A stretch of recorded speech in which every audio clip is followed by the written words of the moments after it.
नमस्कार दोस्तों, मैं मुकेश सिंह अपने YouTube चैनल @पॉलिटिकल साइंस 2023 में फिर से आपका स्वागत करता हूं।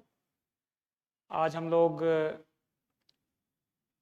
सिविल सर्विस की तैयारी में जो वैकल्पिक प्रश्न पत्र होता है उसके बारे में बात करेंगे। वैकल्पिक प्रश्न पत्रों की संख्या 20 के करीब है, जिसमें एक राजनीति विज्ञान एवं अंतर्राष्ट्रीय संबंध जो वैकल्पिक विषय है उसके बारे में हम बात करेंगे। राजनीति विज्ञान एवं अंतर्राष्ट्रीय संबंध, ये पेपर वैकल्पिक प्रश्न पत्र 500 अंक का होता है और इसमें 2 पेपर होंगे, पेपर 1 और पेपर 2। तो पहले हम बात करेंगे पेपर 1 के बारे में। प्रश्न पत्र 1, प्रश्न पत्र, ठीक है। पेपर 1 में आपसे राजनीतिक सिद्धांत एवं भारतीय राजनीति के बारे में पूछा जाएगा, जिसमें निम्नलिखित टॉपिक होगा: भारत राजनीतिक सिद्धांत, राज्य के सिद्धांत, न्याय, समानता, अधिकार, लोकतंत्र, राजनीतिक विचारधाराएं, भारतीय राजनीतिक चिंतन और पश्चिमी राजनीतिक चिंतन। ये मुख्य विषय होंगे। जैसे पहला है राजनीतिक चिंतन, इसका अर्थ और इसका उपागम। दूसरा है राजनीति के सिद्धांत, उदारवादी, नव उदारवादी, मार्क्सवादी, बहुवादी, उपनिवेशवादी, नारी अधिकारवादी। दूसरा है न्याय, राल के न्याय के सिद्धांत के विशेष संदर्भ में न्याय के संप्रेक्षण, संप्रत्य एवं उसके समुदायवादी समालोचना। उसके बाद आता है समानता, सामाजिक समानता, आर्थिक समानता,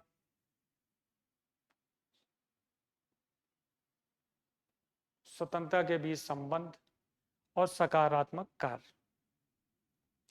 फिर आएगा आपके अधिकार के अधिकारों के बारे में, अर्थ एवं सिद्धांत, विभिन्न प्रकार के अधिकार और मानवाधिकार की संकल्पना।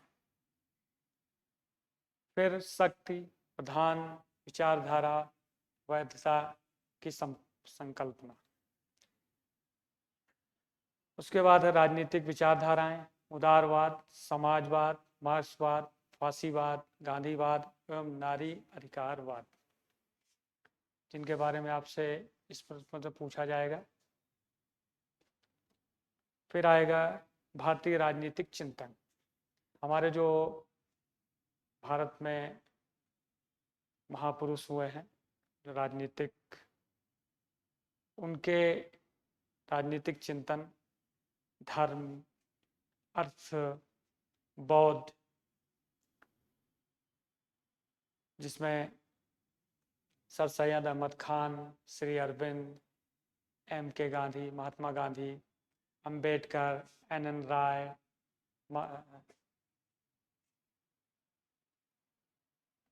जैसे महान चिंतकों के राजनीतिक विचार के बारे में हम लोग पढ़ेंगे।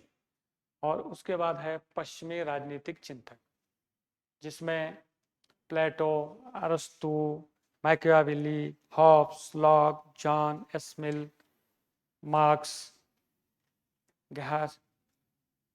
ग्राम्स्की, हन्ना आरेंट, इनके हम राजनीतिक विचारों के बारे में पढ़ेंगे, को समझेंगे कि इनका शासन तंत्र और जनता के बारे में क्या विचार हैं, इसके बारे में। फिर इसका एक दूसरा पार्ट है, पेपर 1 में एक दूसरा पार्ट होगा भारतीय शासन एवं राजनीतिक, जिसमें भारतीय राष्ट्रवाद पहला होगा। भारतीय राष्ट्रवाद के बारे में पढ़ेंगे, भारत के स्वतंत्रता संग्राम की राजनीतिक कार्यनीतियां, संविधानवाद से जन सत्याग्रह, असहयोग, सविनय अवज्ञा आंदोलन, भारत छोड़ो आंदोलन, उग्र और क्रांतिकारी आंदोलन, किसान कामगार आंदोलन, जिसके बारे में हम लोग पढ़ेंगे। फिर दूसरा इसका एक पार्ट है भारतीय राष्ट्रीय आंदोलन के परिप्रेक्ष्य में उदारवादी, समाजवादी एवं मार्क्सवादी, उग्र मानवतावादी एवं दलित चेतना के बारे में हम लोग इस पेपर में पढ़ेंगे। फिर इसके बाद आएगा भारतीय संविधान का निर्माण। जो भारतीय संविधान का निर्माण हुआ है उसके बारे में, उसके परिप्रेक्ष्य में उदारवादी, ब्रिटिश शासन, विभिन्न सामाजिक राजनीतिक परिप्रेक्ष्य में हम लोग बात करेंगे। फिर इसमें एक आएगा भारत के संविधान की प्रमुख विशेषताएं क्या हैं, भारत की संविधान की प्रस्तावना कैसी है, मौलिक अधिकार हमारे क्या हैं, कर्तव्य, नीति निर्देशक सिद्धांत क्या हैं, संसदीय प्रणाली कैसे काम करती है, संशोधन प्रक्रिया क्या है, और न्यायिक पुनराविलोकन एवं मूल संरक्षा सिद्धांत के बारे में हम लोग पढ़ेंगे। फिर आएगा संघ सरकार के प्रधान अंग क्या है, जो हमारी केंद्रीय सरकार है या भारतीय शासन में केंद्र में कार्यपालिका, विधायिका और उच्च न्यायालय की विचारित भूमिका, वास्तविक कार्यप्रणाली के बारे में हम जानेंगे कि संसद कैसे काम करती है, हमारी न्यायपालिका सर्वोच्च न्यायालय का गठन कैसे हुआ, कैसे वो क्या काम, उसका क्या मुख्य क्या काम है, और विधायिका का क्या काम है। फिर उसमें एक दूसरा पार्ट होगा राज्य सरकार के प्रधान अंग क्या हैं, जिसके उसके क्या कार्य हैं, कार्यपालिका, विधायिका और सर्वोच्च न्यायालय के बारे में हम लोग जानेंगे। फिर आगे बढ़ेंगे आधिकारिक लोकतंत्र, जो हमारी सबसे लोक शासन की सबसे निचली कड़ी है, पंचायती राज और नगर शासन के बारे में जानेंगे, और 73वें संशोधन का महत्व और आधिकारिक आंदोलन के बारे में जानेंगे। फिर आएगा कि हमारे जो शासन तंत्र में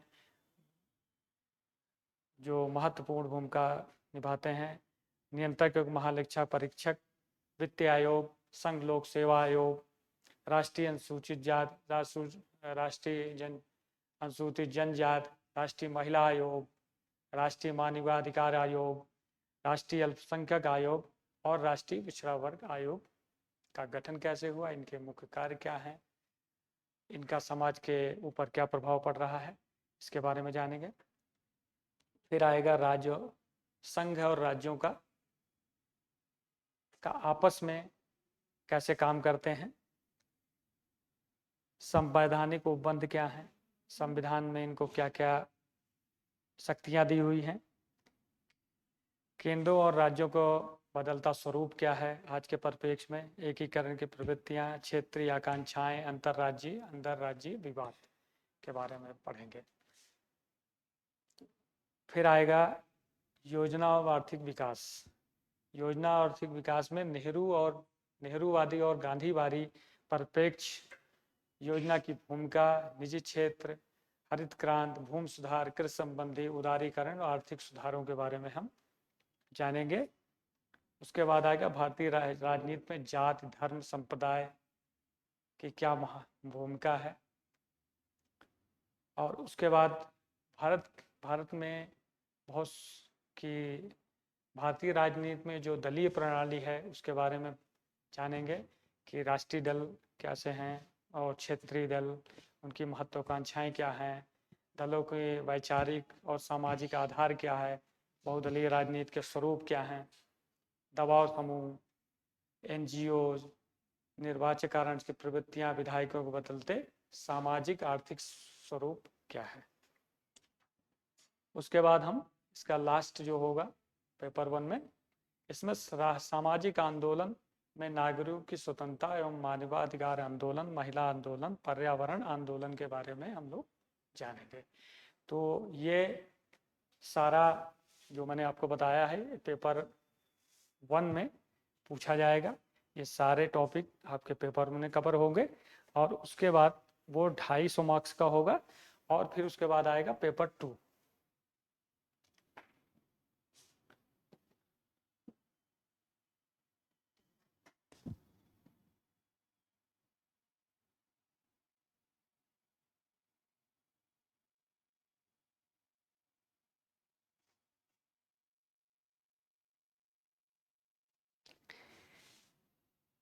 राजनीति विज्ञान और अंतर्राष्ट्रीय संबंध का जो पेपर 2 है, पेपर 2 आपका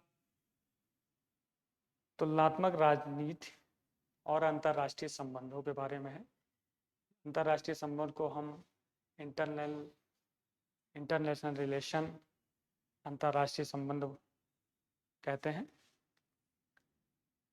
तुलनात्मक राजनीतिक विश्लेषण और अंतर्राष्ट्रीय राजनीति, भारत का अंतर्राष्ट्रीय स्तर पर क्या भूमिका है, देशों के साथ हमारे कैसे संबंध हैं, संयुक्त राष्ट्र सुरक्षा परिषद, संयुक्त राष्ट्र संघ, WTO, विश्व व्यापार संगठन, अंतर्राष्ट्रीय न्यायालय और हमारे पड़ोसी देशों के क्या संबंध हैं, जो विश्व में क्षेत्रीय जो देशों के आपसी संगठन बने हुए हैं, इनके बारे में हम लोग जानेंगे। तो जिसमें पहला होगा तुलनात्मक राजनीति, स्वरूप एवं प्रमुख उपागम, राजनीतिक अर्थव्यवस्था एवं राजनीतिक समाजशास्त्रीय परिप्रेक्षण, तुलनात्मक प्रक्रिया की सीमाएं। दूसरा है तुलनात्मक परिप्रेक्ष्य में राज्य, पूंजीवाद, समाजवाद, समाजवादी अर्थव्यवस्थाओं में राज्य के बदलते स्वरूप के बारे में जानेंगे, उनकी विशेषताएं क्या हैं, उनकी प्रमुख चुनौतियां क्या हैं, उन्नत औद्योगिक और विकासशील समाज के बारे में जानेंगे। फिर तीसरा आएगा राजनीतिक प्रतिनिधान एवं सहभागिता, उन्नत औद्योगिक एवं विकासशील समाज में राजनीतिक दल की क्या भूमिका है, जो दबाव समूह हैं, जो NGO हैं या सिविल सोसाइटी ग्रुप हैं, इनका क्या भूमिका होती है, और सामाजिक आंदोलनों का इन सब के परिप्रेक्ष्य में क्या भूमिका है। फिर उसके बाद आएगा भूमंडलीकरण, वैश्वीकरण, इसको हम वैश्वीकरण भी बोलेंगे, विकसित एवं विकासशील समाज में की प्रमुख चुनौतियां क्या हैं। फिर उसके बाद अंतर्राष्ट्रीय संबंधों के अध्ययन में उपागम, आदर्शवादी, यथार्थवादी, मार्क्सवादी, प्रकारवादी एवं प्रणाली सिद्धांत क्या है। अंतर्राष्ट्रीय संबंध में हर देश की अलग अलग शासन प्रणालियां हैं, कहीं मार्क्सवादी शासन है, कहीं उदारवाद है, कहीं सामाजिक पूंजीवाद है, यथार्थवाद है, आज के टाइम में कैसा शासन है, इसके बारे में जानेंगे।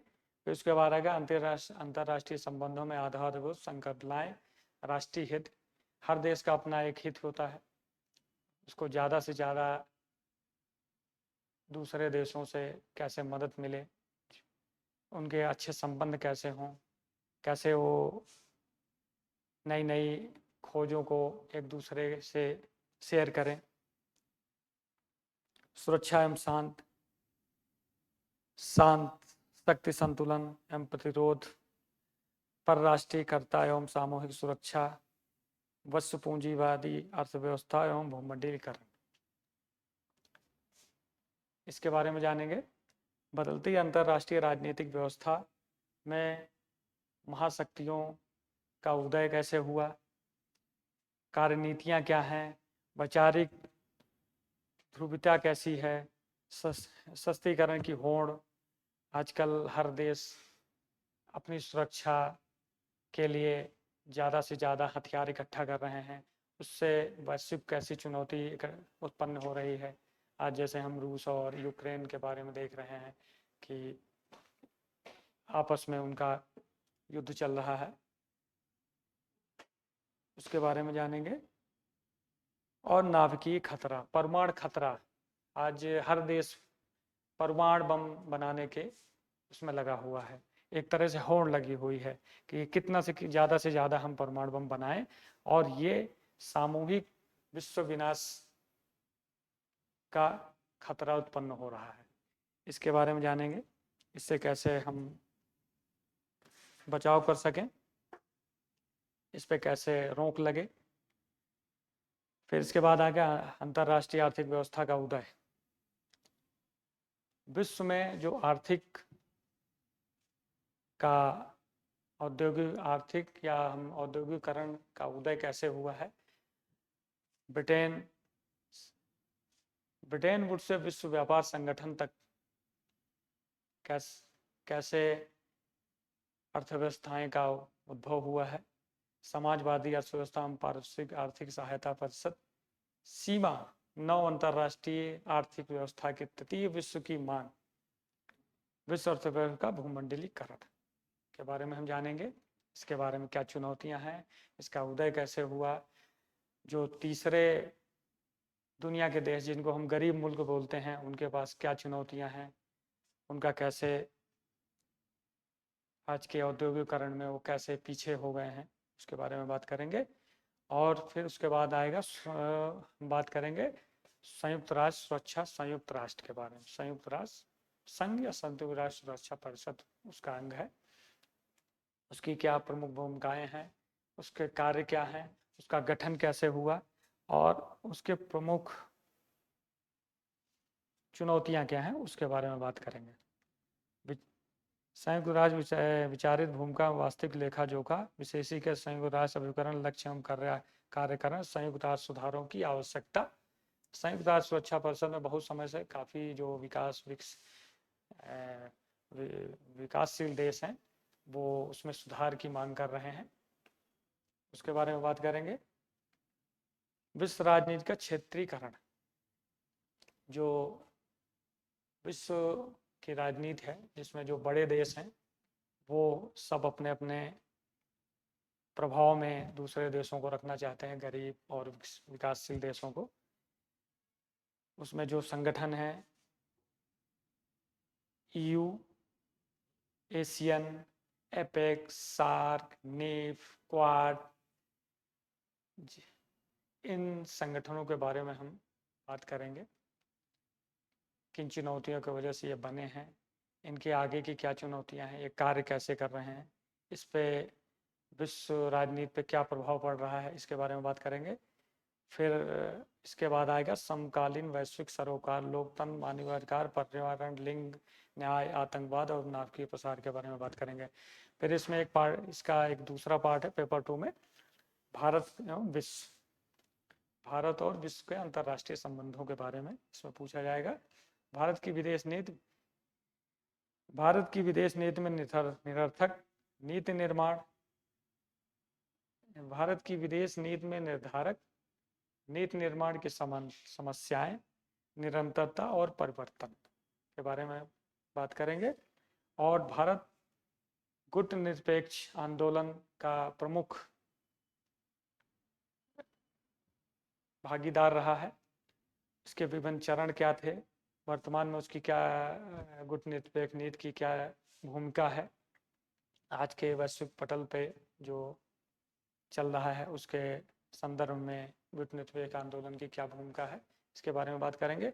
भारत और दक्षिण एशिया के सहयोग संगठन के बारे में, क्षेत्रीय सहयोग, सार्क, पिछले निष्पादन प्रभावी प्रत्याशाएं, दक्षिण एशिया मुक्त व्यापार क्षेत्र के रूप में भारत की पूर्ण अभिमुखनीति, भारत अभी एक्ट ईस्ट पॉलिसी लागू है की गई है। भारत अपने दक्षिण एशियाई देशों के साथ प्रगाढ़ संबंध बना रहा है, उनके साथ आर्थिक, राजनीतिक, हर तरह के संबंध प्रगाढ़ कर रहा है, उसके बारे में बात करेंगे। क्षेत्रीय सहयोग की बाधाएं, जो विश्व हमारे पड़ोसी देश हैं उनके साथ क्या समस्याएं हैं, नदी जल विवाद है, अवैध सीमा के बारे में और सीमा विवाद, इसके बारे में जानेंगे। भारत एवं वैश्विक दक्षिण अफ्रीका एवं उत्तरी अमेरिका के साथ संबंधों के बारे में बात करेंगे, उसमें क्या चुनौतियां हैं, और WTO विश्व व्यापार संगठन में भारत की क्या भूमिका है, नेतृत्व की क्या भूमिका है, उसके बारे में जानेंगे। भारत एवं वैश्विक केंद्र संयुक्त राष्ट्र अमेरिका, यूरोपीय संघ, जापान, चीन और रूस के साथ भारत के कैसे संबंध हैं, इसके बारे में जानेंगे। भारत एवं संयुक्त राष्ट्र प्रणाली, भारत और संयुक्त राष्ट्र संघ में भारत की क्या भूमिका है, संयुक्त राष्ट्र शांति अनुरक्षण में भारत की भूमिका, सुरक्षा परिषद में भारत की स्थायी सदस्यता की मांग के बारे में हम जानेंगे इसमें। फिर आगे हम भारत और परमाणु प्रसार बदलते प्रत्यक्ष एवं नीति, भारत की परमाणु प्रसार के बारे में क्या नीतियां हैं, उसके बारे में जानेंगे। और लास्ट में हम भारतीय विदेश नीति में हाल के विकास, भारत के जो आज के परिप्रेक्ष्य में विदेश नीतियां हैं उसमें क्या परिवर्तन आया है आज इस 8-10 सालों में, भारत और अफगानिस्तान में जो अभी हाल की संकट हुआ उसमें भारत की क्या स्थिति है, इराक और पश्चिमी एशिया, US और इजराइल, हमें मतलब दक्षिण अमेरिका और इजराइल के साथ हमारे बढ़ते रक्षा सहयोग, आर्थिक सहयोग और विश्व की नई व्यवस्था की दृष्टि से हम जानेंगे कि इन देशों के साथ हमारे जो संबंध प्रगाढ़ हो रहे हैं उससे विश्व पे क्या प्रभाव पड़ रहा है। तो ये इतने सारे टॉपिक जो है पेपर 2 में पूछे जाएंगे, जिस पे हम आगे बात करेंगे। ये वैकल्पिक राजनीति विज्ञान और अंतर्राष्ट्रीय संबंध पेपर 1 और पेपर 2 के में जो भी विषय वस्तु है उसके बारे में हमने बात की है। आगे हम इस पे और टॉपिक वाइज वीडियो बनाएंगे जो आने वाले हफ्तों में आप सीरीज के रूप में चलाएंगे। आज के लिए बस इतना ही।